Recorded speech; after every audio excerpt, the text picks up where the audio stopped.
The Shadow in the Crosshairs. December 13, 1943, 25,000 feet above the icy churn of the North Sea off the port of Kiel. The wind howls through the cockpit cracks like a banshee, clawing at Oberleutnant Heinz Noak's gloves. His Messerschmitt Bf 109G6 slices the Grey Dawn Merlin engine. Wait, no, his is the Daimler-Benz throbbing with that familiar snarl. Below, the Baltic coast huddles under a frostbitten shroud, shipyards belching smoke from last night's raid. But up here, the sky is a battlefield of ghosts. Noak's eyes, sharp as the Eagle's day patches on his squadron mates, flick to the Rivi gun sight. Radar's been screaming for minutes, Freya stations picking up the swarm. B-17s, the Yankee fortresses lumbering in from the west like ironclad whales. 80 of them fat with bombs for the Blom and Voss yards. And escorts, always escorts now. Spitfires hugging the bombers like jealous lovers, P-47 Thunderbolts prowling the flanks. But something's off today.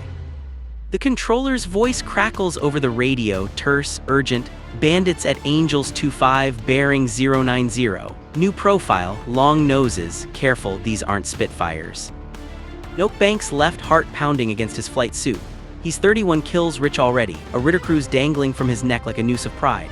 JG-11's top shot, the man who downed a B-17 with a ramming stun over the roar. But this, the altimeter spins down as he dives to intercept, G-forces pinning him to the seat. You can almost taste the cordite lingering from his last burst, bitter on your tongue. The fortress gunners open up first, tracers stitching the sky like fiery seams, .50 cal rounds whipping past his canopy, close enough to rattle the perspex. There, silhouetted against the pale horizon, a gaggle peels off from the bomber box, not the stubby P-47s. These are sleek predators born for the hunt. Long laminar flow wings cutting the air like scythes, Merlin engines growling with that deep liquid roar. P-51 Mustangs. The word hasn't even reached the briefings yet, but Noak knows a wolf when he sees one. He thumbs the safety off his 20 cannons, throttle to the stops.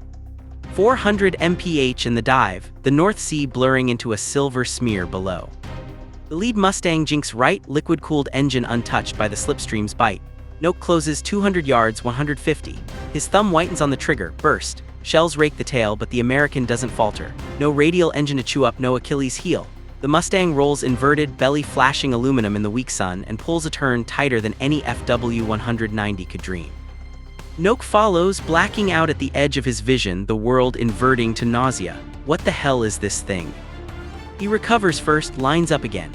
Another burst hits, this time glycol streaming from the Mustang's side like white blood. The American spirals, shoot blooms yellow against the clouds. One down, victory flutter in Noak's gut, that electric jolt.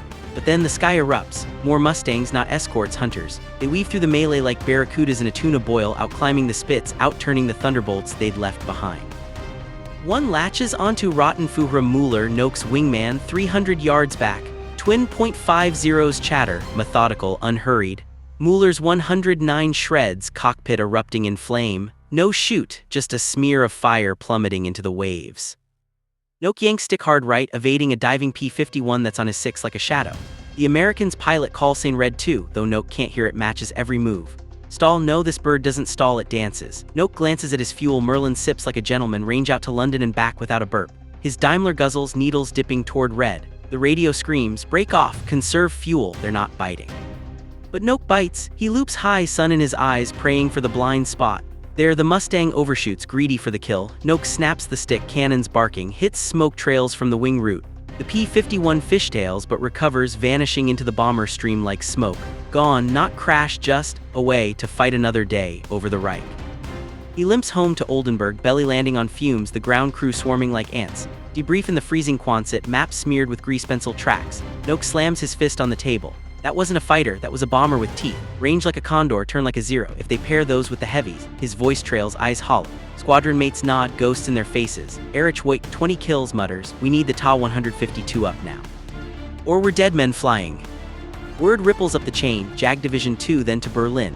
Telex to Generalleutnant Adolf Galland, the cigar-chomping General der Jagdflieger whose office reeks of leather and impending doom. Galland reads it by lamplight, his Rittercruise heavy on his chest. 104 victories of his own, but this chills him deeper than any Russian winter. He stubs out his Havana, grabs the phone to Hermann Göring's adjutant. Tell the Reichsmarschall we have a problem, a big one. But in the wolf's lair, Hitler pores over maps of the Eastern Front, blind to the skis darkening over his empire. Göring, bloated with morphine and denial, waves it off as Yankee tricks. The warnings, just whispers in the wind. Yet on that frozen morning over Kiel, the first cracks spiderwebbed the dam. How long before it bursts? Echoes from the front. 3 months grind by, winter's iron grip loosening into a muddy spring thaw. March 6, 1944. 28,000 feet over the haze-shrouded flats of Brunswick, the air thick with the acrid tang of high-octane fear. Major Gunther Rahl, JG 300's grizzled commander, 275 kills etched into his soul like shrapnel scars, throttles back his FW 190A8. The Sturmgruppe formation, his heavy fighters bloated with 30 cannons and underwing rockets, hurtles toward the bomber stream like avenging angels. 200 B-17s today, the 8th Air Force's blunt hammer aimed at the Heinkel Works. And with them, the Shadows, P-51s, 80 strong, orbiting high like vultures scenting rot. Rahl's voice cuts the static, calm as a surgeon's scalpel. Rot leaders stay tight, high-side attacks only, no low-energy turns. He's seen the reports Noak's Kiel bloodbath, whispers from JG-2 along the channel. Those Mustangs don't fight fair, they prowl, they wait, they strike from the sun like Luftwaffe doctrine stolen and perfected. Rahl's own tally paused at 97 after a Russian tour that left him half a man, leg mangled in a yak's prop wash. But up here, pain's just fuel. He scans the blue oxygen mask fogging with each breath. There, the contrails etch white scars across the vault, fortresses droning eastward, waist gunners swiveling like paranoid spiders. Dive, the world tilts, G-suit cinching Rahl's gut as the 190 screams down at 450 knots. Cannons roar, MK-108s thumping like bass drums, shells punching through a B-17's wing root. The fortress erupts, a blossom of orange and black debris raining like confetti from hell. Cheers crackle over the RT, 3 kills in the first pass, Rahl's swarm claiming 2 more. Pull up, loop wide, reform, but the sky shifts. Not the usual P-47 scramble, blunt and bellowing.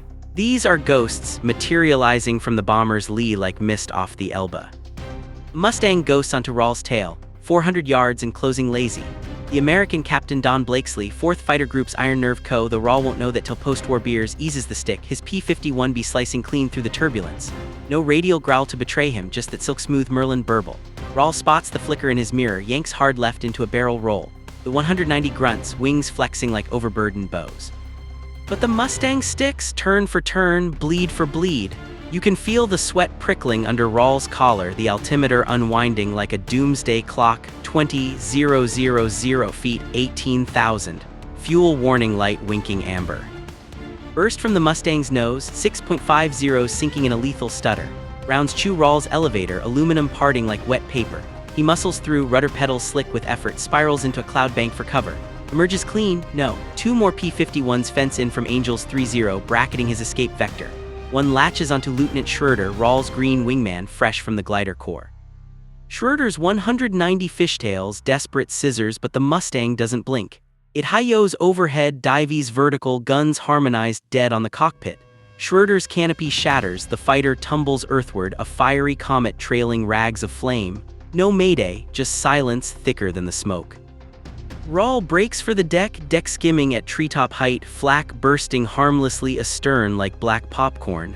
The Mustangs peel off, not chasing, conserving. Why? Because they don't need to. Their drop tanks jettisoned hours ago over the channel.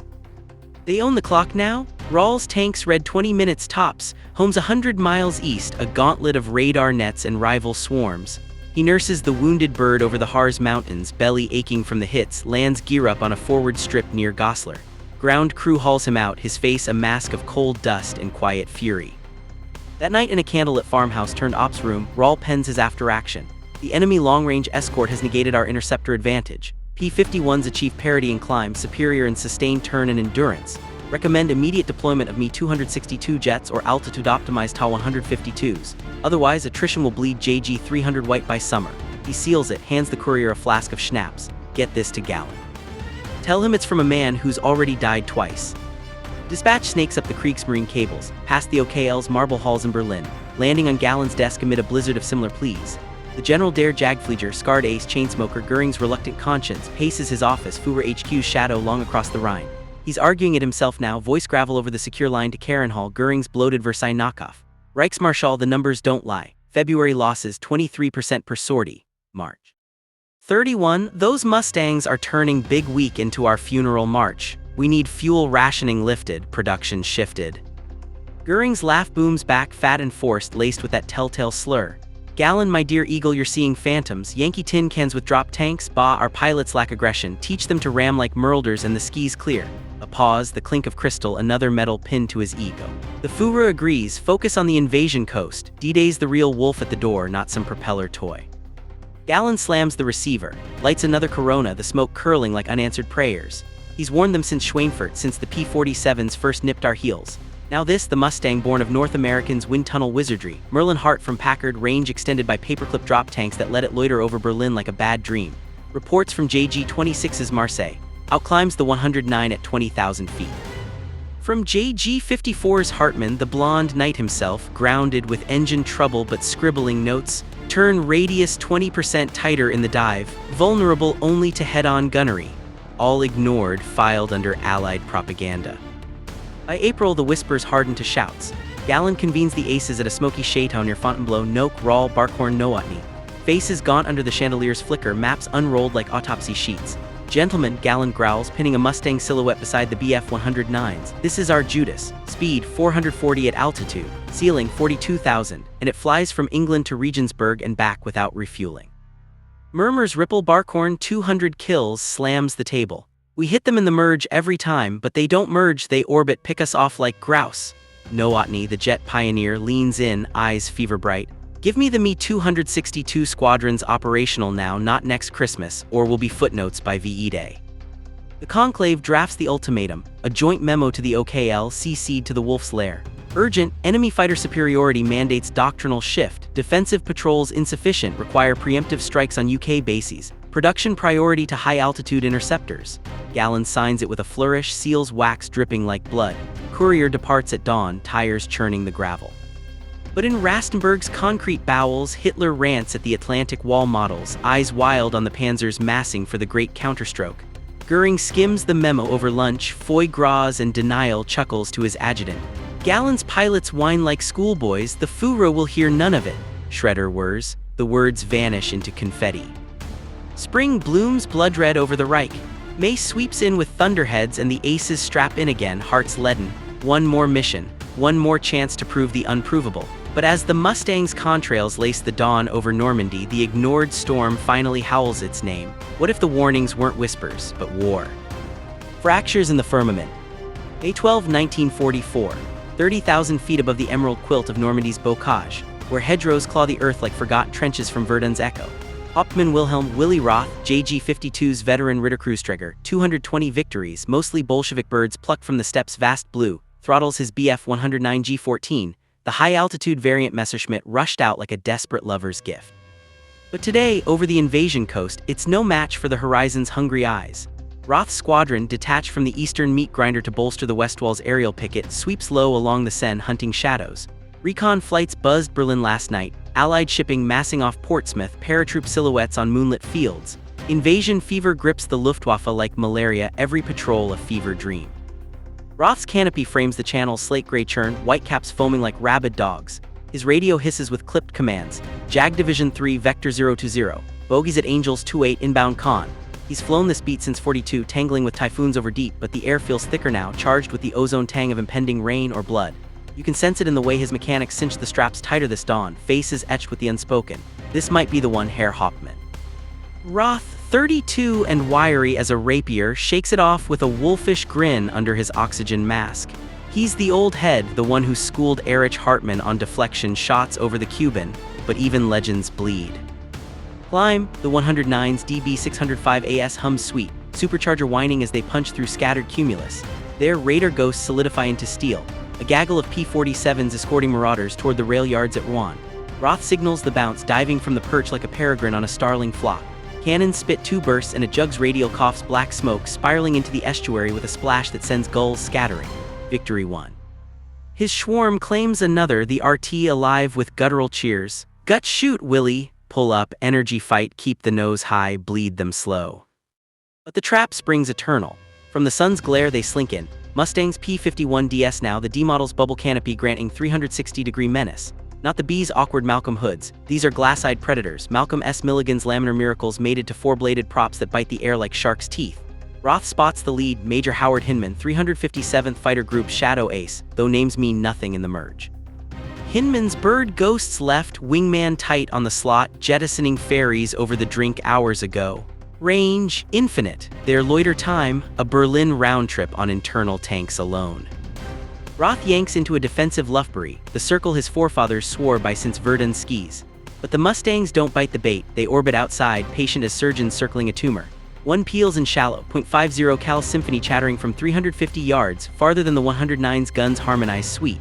Round stitch Roth's wingman, Oberfeldwebel Klaus Weber, fresh from Staffel school. Weber's 109 shutters, ailerons shredded, fuel lines severed in a gout of blue flame. He rings the bell, bailout call, but the Mustang rolls in, guns unlimbered for the coup de grace. Weber's shoots snags on the tail, a silk rag whipping into the prop arc. Shredded, gone, Roth's gut twists, bile rising sharp. Verdamped breaks starboard all rot. He pours on coal, diving for the deck at 500 knots indicated, the Sens bridges blurring to streaks. Flak from German batteries, 88s and 105s, erupts in sympathy, black puffs bracketing his vector like angry bees. The Mustang follows untouchable, its Merlin purring where the Daimler screams for mercy. Roth glances back, tracer lines like laser threads nicking his stabilizer. Wood splinters, the airframe groans. He snap rolls right, pulls 5 GS into a split S, emerging under a low scud deck near Lycia. The P-51 overshoots just a heartbeat greedy and Roth snaps a snapshot, 20 shells raking the belly. White smoke trails, glycol misting the exhaust, hit, but not killed. The Mustang levels, waggles wings in mocking salute and climbs for altitude, vanishing into the overcast like a bad omen.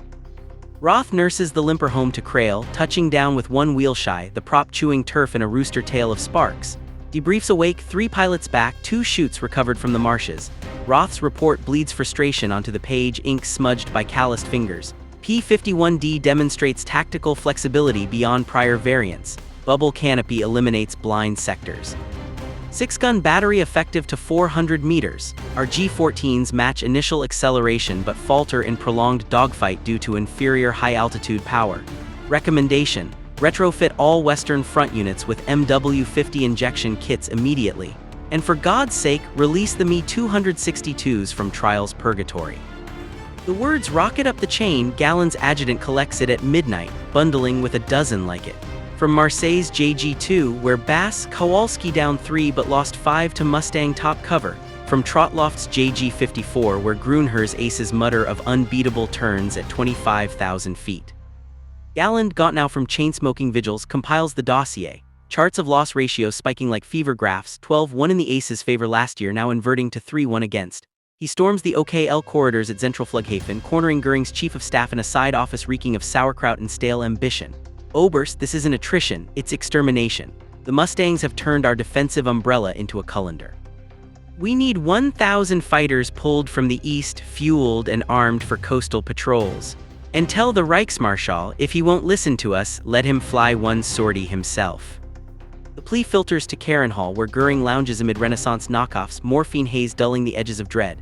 He skims the graphs, chuckles wetly to Milch, his production czar. Galland's dramatics again, Mustangs, overhyped P-40s with mustaches. The Führer's genius lies in the ground game, Rommel's divisions will crush them on the beaches. Air superiority, will have it when the V-1s blacken their skis. Shred, another memo to the pyre. But doubt creeps, a worm in the apple, Goering's own JG-1 Wilde Sow experiments flounder against Mustang night hunters. Me-109Z twins crashing on takeoff from rushed welds. By late May, the Aces chorus swells to a dirge. Galland risks the inner sanctum, summoned to the Wolf's lair amid pines dripping with East Prussian mist. Hitler in his field gray tunic pores over Weichsel maps, eyes manic on the Red Army steamroller. Galland stands ramrod, dossier clutched like a crucifix. Main Führer, the Western air front hemorrhages. American P-51s, superior climb, range, maneuverability, escort bombers unmolested to the heartland. Our pilots report parity lost, losses unsustainable without radical measures. Jet deployment, bomber halts for fighter surge, even alliance with captured Allied tech if need be. The room stills, Cadel shifts, Jodl coughs into his fist. Goering, wedged in the corner, smirks through his jowls. Exaggerations, Main Führer, Galland's eagles need spine, not excuses. Hitler's gaze bores in, twitching like a cornered badger. Mustangs, Jewish-American scrap inferior to the FW-190. The invasion will falter on our fortifications, Atlantic wall unbreakable. Focus on the Bolshevik horde, victory in the west comes with the miracle weapons. A fist pounds the oak table, maps fluttering. No diversions, the skis will hold. Galland salutes, throat ash dry, retreating to the anteroom where his driver waits with the staff car idling. In the glove box, a Luger Temptations cold whisper. but duty drags him back to the squadrons, wiring orders, double patrols, conserve ammunition, fight smart, not brave. June dawns sticky, Normandy's fields ripening for harvest or holocaust. June 5th, patrols thicken like clotting blood. Roth straps in again at dawn, scanning the waves for the armada everyone's whispering about. Contrail streaks south, no west from England, thin at first, then a web. Mustangs, hundreds, threading the needle of Luftwaffe radar gaps. The ace's final pleas echo unanswered in Berlin's vaults. But as the first paratrooper shadows bloom under moonlight over Utah Beach, the dam doesn't crack, it shatters. D-Day's thunder rolls, and the ignored prophets watch from cockpits as the sky turns enemy blue. How does a wolf hunt when the pack has already devoured the moon? The reckoning over the beaches. June 6, 1944, 6:30 hours, low orbit above the blood-streaked surf of Omaha Beach. The dawn breaks like a wound reopening, pink light bleeding across the channel's chop, where Higgins' boats vomit khaki waves onto the shingle. Oberstleutnant Joseph Pips Priller, JG-26's cigar-chewing firebrand, 101 kills, a baritone growl that could curdle milk, clutches the stick of his FW-190A8, the Wooger's radial BMW 801 bellowing defiance as he skims the clifftops at 50 feet. He's the last ace with balls enough for a ground-strafing run this mad morning. Gallen's orders be damned, the invasion's here, and the Luftwaffe's response is a pathetic sputter.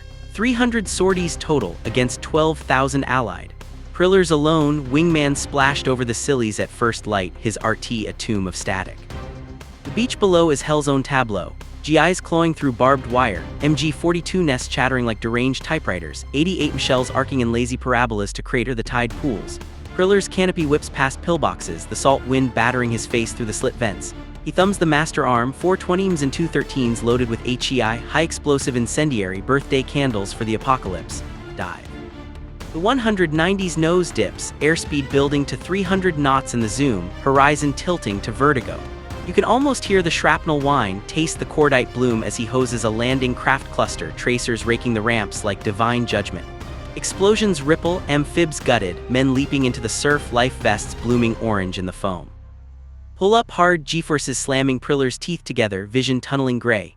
AAA swarms him now, Bofors pom-poms from the destroyers offshore stitching the sky, 40 rounds popping like fireworks gun feral. A hit jars the tail, hydraulic fluid misting his goggles, but he muscles through, climbing for the deck over Vierville. That's when they come, not the bombers droning inland, not the typhoons hunting armor in the draws. Mustangs.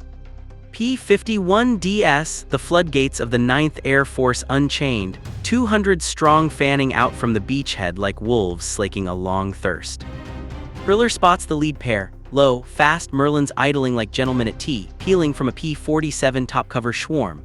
The Americans, faces anonymous behind Ray-Bans and oxygen masks, have been aloft since 400, ferrying in from Leston and Radon, drop tanks slewed over the drink like serpent skins.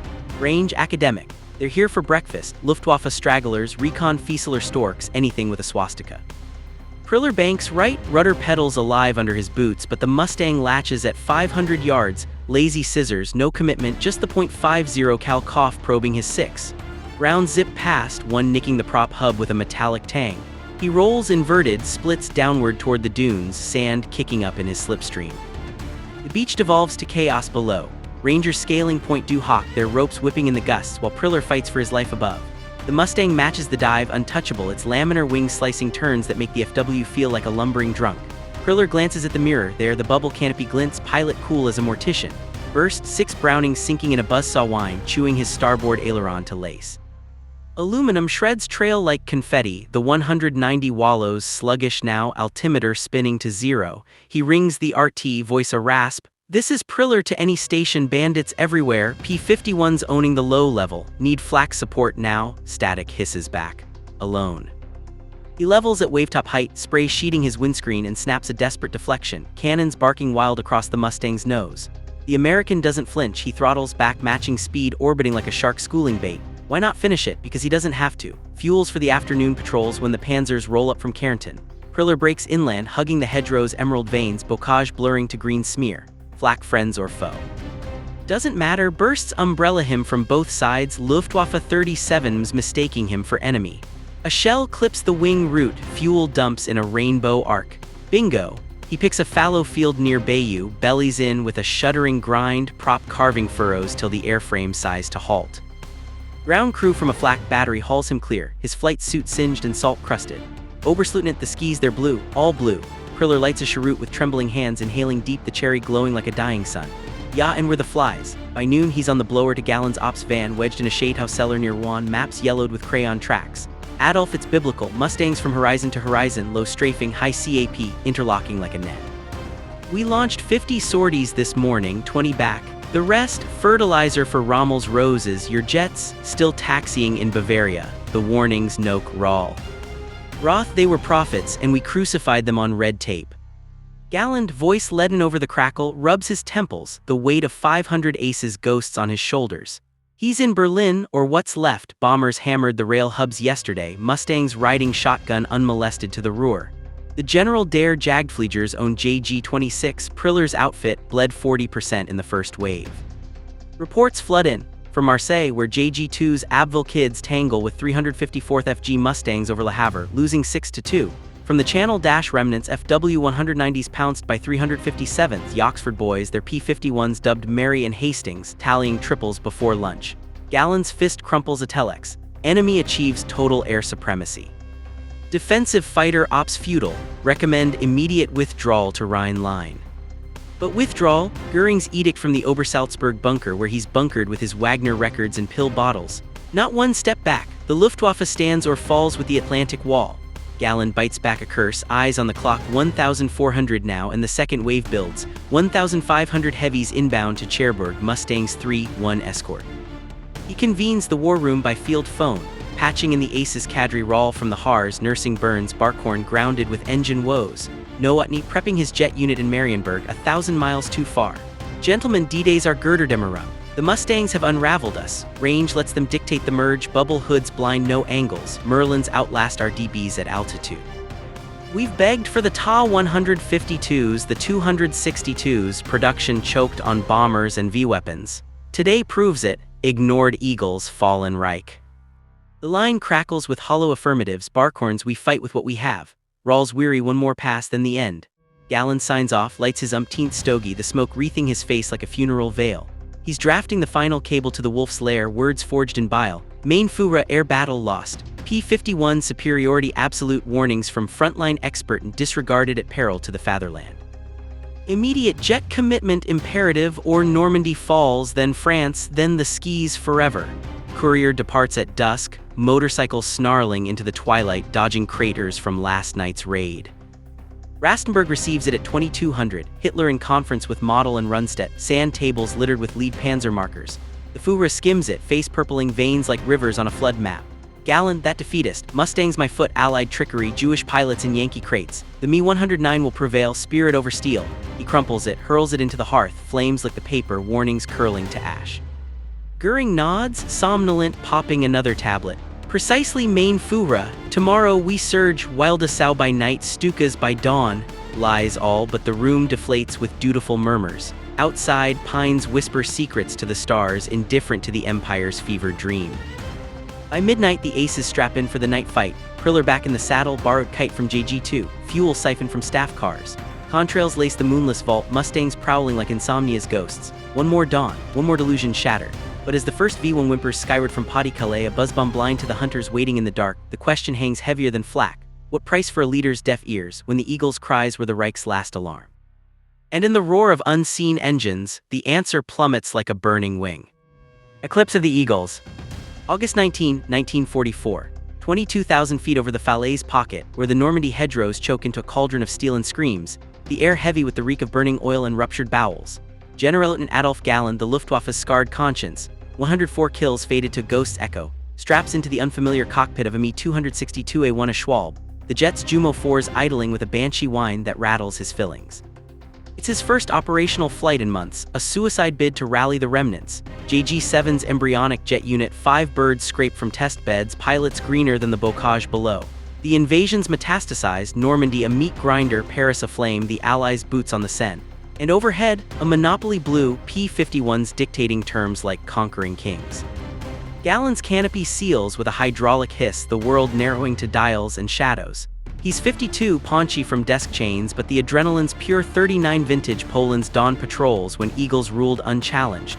Now, the RT crackles with Commando Nowotny's call signs, Richthofen leader Angels 2-2 Vector East, bandits reported over Argentin. Nowotny himself, the 258-kill Comet, leads the swarm, his own 262 a silver streak swept wings mocking gravity.